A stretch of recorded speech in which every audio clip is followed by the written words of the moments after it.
getting one right now.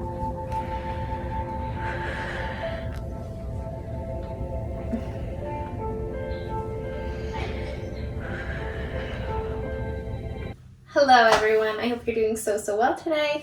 My goal with this video is to talk about my birth story. So let's get into it. It all began on Tuesday, December 8th, 2020. I was leaking that day, just like a slow trickle. Like I'd go to the bathroom and I would just have some discharge. And it was just like a watery, clear consistency. So like I didn't really think much of it. I'm just thinking like, oh, I'm getting closer to my due date. I'm just having some discharge. Not thinking my water had broken or anything like that.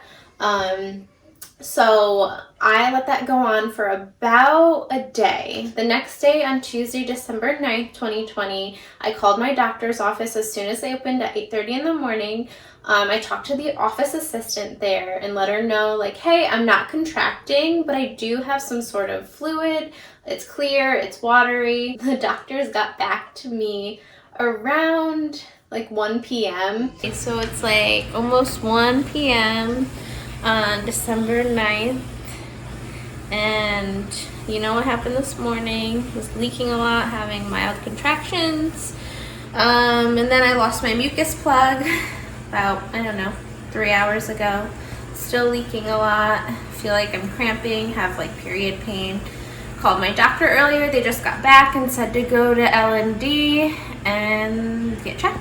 But in the meantime, I was trying to get myself to contract, so I was doing exercises on the ball, like bouncing. I was walking a lot, trying to eat spicy food.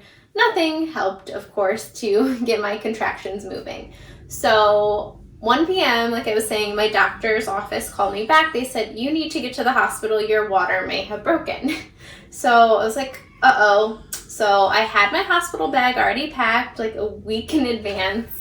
So my husband and I had everything packed and ready to go. We got in the car, got to the hospital around 2:30 p.m. Definitely nervous, but excited. I really don't want to get chosen to move my contractions along, but if I have to, then I have to, and we'll deal with it. But we got the car seat already back here. Stroller, our bags are packed just in case we need to stay. Went up to the labor and delivery unit, and there the nurse checked the baby right away. The heartbeat was great and all, and then she took the litmus paper to check to see if I had any amniotic fluid present, which I did. And with the litmus test, the paper will actually change a color if you do have amniotic fluid present. After the litmus test, the nurse checked my cervix to see if I was dilated, and I was not. I was barely a 1. So the nurse did say, listen, you might have to have some Pitocin. The doctor may order it because your water has broken and there's risk of infection because it's been some time since your water has broken, and you need to get those contractions moving along. So I was very disheartened at that point. I did not have a birth plan, but I did know that I did not want to be induced in any manner, didn't want any form of drug in any manner. If I felt comfortable doing it at home, I would have, because I'm like drug free. And I think it's great if you choose drugs and whatnot, and we will get into that. I was just very sad that I may have to be induced. So we went into our labor and delivery suite, and there I was administered some Cytotec. So they gave me Cytotec, which is supposed to soften your cervix and bring on some contractions, and the contractions started happening like probably about 45 minutes after I took the pill, and they've increased in intensity, and they're happening quite often.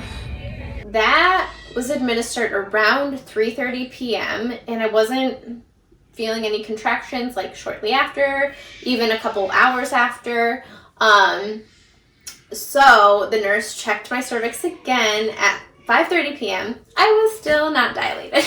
So it's like, what the heck? like, I thought this was supposed to help. I thought I would move quicker. I'm thinking of my mom who literally had me within 45 minutes of getting to the hospital. I'm thinking I'm going to be the same, which I wasn't. At 5:30, the doctor ordered Pitocin, and I was given that through IV drip. I was given 1 milliunit, and that's the lowest dose they can give you. So I was given that, and shortly after, I would say about half an hour after I was administered the Pitocin, I started to feel the contractions. And they were not intense, really. It was just like period cramps, but intense period cramps. So the contractions lasted like 45 seconds, and they were every like 5 to 7 minutes at that point. Fast forward a little bit later, 2 hours later, the nurse checked my cervix again at 7:30. I was dilated to about a 3, which I was a little disheartened again. I'm like, why am I not moving along quicker? Like, what is going on here? We upped the level of Pitocin again. From there, my contractions were getting closer together. They were about like 4 minutes apart, and they were much, much stronger. And a couple hours went by. I'm like, okay, these contractions are getting a little unbearable. I had vomited at one point. Actually, I think it was more than once. I believe it was like 2 or 3 times that I vomited from the intensity of the pain I was in. Had the nurse check me again, and around 9 p.m. I was dilated to about a 5, and Pitocin was upped yet again. The Pitocin was upped 1 milliunit every hour. So the contractions were getting closer and more intense with every dosage that was increasing. By like 9:30 p.m., I was in so much pain. It was unbearable. I was vomiting, just like felt like my insides were being ripped out. The nurse was like, okay, like, I think we should do something here for your pain. And I was like, no, I don't really want anything. I don't want to, disturb my body, the baby, anything like that. And she's like, okay, well, it's here if you need it. So, of course, my contractions were getting more and more intense. So I called her back in. I was like, okay, what can you give me that's not epidural? I really don't want epidural. So she was like, well, we have fentanyl. That's a choice we can give you. And I was like, all right, I will try that out. So they gave me the fentanyl. And for the first contraction after the fentanyl was administered, it was like mild period cramping, like my first contraction in the beginning, and then right after that I was right back to my intense contractions, and they were just so unbearable. I was shaking. I couldn't, I felt like I couldn't breathe, like I couldn't focus on anything other than my contractions. It was very, very intense. So an hour later, after the fentanyl wore off, which it wore off within like literally 3 minutes of administration, the nurse came back in and was like, okay, how you doing? How's your pain level? And I said, it is awful. I don't know what to do. So she's like, well, you can have another dose of the fentanyl if you want. So I tried another dose around like 10:30 p.m. and again, same thing, worked for the first contraction, and then everything else was intense and unbearable. An hour later, I asked for an epidural. I was like, I cannot do this. I'm like in tears, and just, it's awful. And so the anesthesiologist was called in. He administered the epidural through IV in my spine. And honestly, I was extremely nervous to get the epidural because of the needle. I didn't see the needle. My husband did, and he said it was very large. And good thing I didn't see it, because I probably wouldn't have gotten it. But honestly, it did not hurt at all. I would get the epidural over and over again because I was in zero pain for having that administered. And I do know some women who feel some sort of discomfort, maybe even pain with the epidural. And some women don't even have success with epidural. I did. Probably within 10 minutes, my contractions were very bearable. I felt great. I felt like my body was just relaxed and at ease. And I will say with epidural, some women experience pretty much 100% or 90% loss in their lower body. I could still feel my lower body. It just felt a little tingly. So my contractions were very close. They were at, I don't know, about 2 minutes, a minute apart at this point. And this is like almost midnight or past midnight. And I couldn't feel them though, I just saw them on the monitor. But I just felt like I needed to push the baby out. She was coming, she was ready to come out. The nurse checked me, it was fully dilated. She could see the baby's hair. She's like, oh, your baby has hair. Which is funny now because like our baby looks like she has almost no hair. 3.5 months old. She did have more hair when she was born, and it's kind of fallen out, and it's coming like a little bit lighter too. So back to this birth story. So I called in the nurse. I'm like, I need to push. So we did some practice pushing, and we did really great job at that. She helped me through it a lot. My husband helped me through it, the breathing and just the pushing, and it felt pretty easy to push. And so she's like, all right, I think you're ready for this, but there's not a doctor here right now. And I'm like, what do you mean there's not a doctor here? Like, what if this baby comes like right now? And so she was like, yeah, well, we have to call him in. And I was like, okay. And so they called the doctor in, and he got in around like 2:20 a.m. I honestly, like, before he came, like the whole 20 minutes before he got there, I felt like I was sucking the baby back in because she was just ready to like fly right out. So doctor came, had the 3 nurses surrounding me, my husband, the doctor, started pushing with him around like, I don't know, like 2:40 a.m. And I pushed about 9 times. I had like no grace period in between my pushes because I just wanted the baby out so bad. I remember saying at one point, I'm like, get her out of me.